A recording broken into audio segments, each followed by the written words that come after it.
Upaya untuk menghapus stigma judi dan bangun citra sebagai olahraga inteligensia, turnamen domino terbesar di Indonesia bertajuk Indonesia Domino Turnamen 2025 diikuti lebih dari 2.000 peserta dari 8 negara.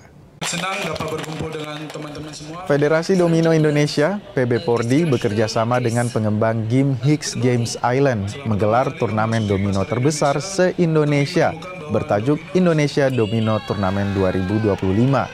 Kegiatan yang berpusat di Parkir Timur Senayan, Jakarta ini diikuti lebih dari 2.000 peserta. Selain peserta yang hadir dari 20 provinsi se-Indonesia, ada pula perwakilan dari 7 negara lainnya seperti Afghanistan, Uzbekistan, Brasil, dan Jerman. Ketua Umum PB Pordi, Andi Jamarodulung, bilang, turnamen ini akan jadi kegiatan rutin di samping beberapa turnamen resmi di bawah naungan PB Pordi. Kegiatan ini terus digaungkan guna menghapus stigma judi dari domino, sebab domino merupakan olahraga intelijensia yang syarat akan nilai sportivitas. Selanjutnya, PB Pordi terus mendorong domino agar diakui oleh KONI sebagai cabang olahraga resmi.